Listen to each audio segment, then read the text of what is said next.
I have everything. There's no questioning my heart, my skills, my power, my chin. So there's nothing I don't think Katie Taylor has that. These are all my babies. The drama surrounding Amanda Serrano has never been about noise, hype, or borrowed confidence. It has always been about pressure, risk, and an almost unsettling willingness to walk directly into the hardest possible version of every challenge placed in front of her. From the beginning, she was never interested in half measures.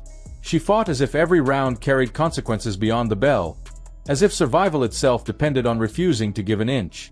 Speed like a sprinter, durability shaped by old-school discipline, and a mindset that treated mistakes as unacceptable combined to form a fighter who did not simply win fights but exhausted belief from the people standing across from her. Forged between Puerto Rico and Brooklyn, Serrano's upbringing placed boxing at the center of daily life rather than on a distant pedestal. This was not a dream discussed at dinner tables. It was routine. Her sister Cindy stepped into the gym first, and when Amanda followed at just 12 years old, she never left. That space in Queens, small and unforgiving, became her language.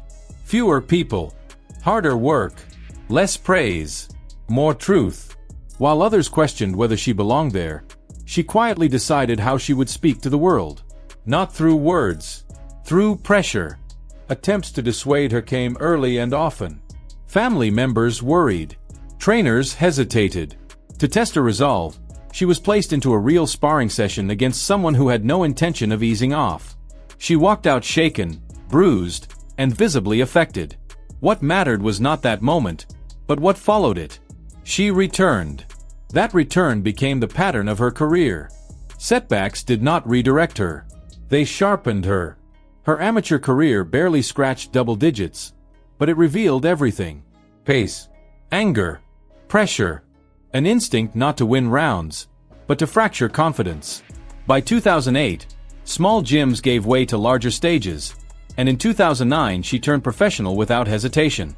There was no waiting period, no careful matchmaking. Serrano stormed through her first year like a force uninterested in learning gently.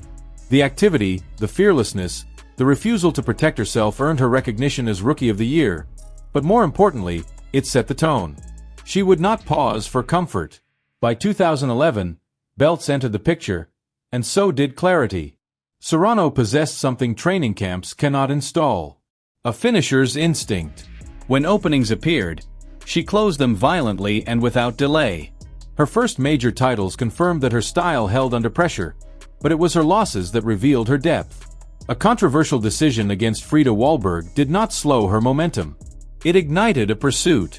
She began moving through divisions, collecting championships with the same cold efficiency she once used to collect knockouts. What followed rewrote expectations. One division turned into two. Two became five. Serrano became the first woman in boxing history to win world titles across 5 weight classes, matching the legendary benchmark set by Miguel Cotto for Puerto Rico. At that point, her career stopped sounding like progression and started sounding like a warning. Weight was no longer a limitation. It was something she imposed on others. Instead of settling into dominance, Serrano expanded outward. Mixed martial arts, grappling, jiu-jitsu. While many expected her to choose a lane, she chose discomfort. She tested herself in cages and on mats, collecting submissions and medals with the same seriousness she brought to boxing. This was not curiosity.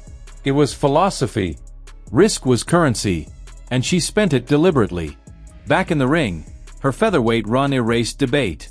Opponents did not lose quickly because they lacked heart. They lost because Serrano aged them minute by minute. Pressure accumulated. Distance disappeared. Titles unified. When she demanded structural change, proposing longer rounds equal to men's standards, she did so not for attention, but for principle. When those demands were denied, she vacated belts rather than compromise. Metal mattered less than choice. Her rivalry with Katie Taylor became the defining collision of an era. 3 fights. 3 razor-thin decisions. No knockdowns to settle the argument. Just volume versus movement, pressure versus precision, and an audience split between scorecards and eyes. Each bout elevated women's boxing into a space it could never retreat from. Serrano did not leave those fights diminished. She left them indelible. As the years progressed, Her dominance became quieter but no less absolute. She dismantled challengers, unified titles, and became undisputed at featherweight. 12 rounds of 3 minutes tested a format many doubted. Serrano did not adapt. She enforced it. When organizations refused to support equal conditions, she walked away from belts again, reinforcing a career defined not by accumulation, but by standards. By the time she signed a lifetime agreement with Most Valuable Promotions, the arc shifted. Serrano was no longer just fighting for legacy. She was positioning herself to shape futures. Development, opportunity, infrastructure, influence replaced pursuit. Even as she continued competing, including signing with Professional Fighters League, her role expanded beyond the ring. 3 losses to the same opponent by decision did not erase her from greatness conversations. They anchored her there. Serrano never disappeared.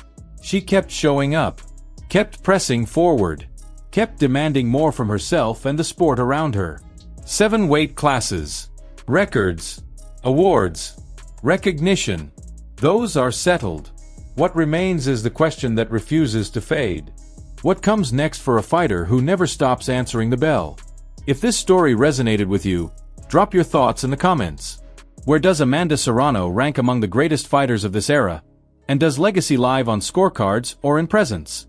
If you appreciate deep, story-driven boxing narratives that go beyond highlights, make sure to like the video, subscribe to the channel, and stay tuned. Some fighters fade when the lights dim. Serrano shows up again.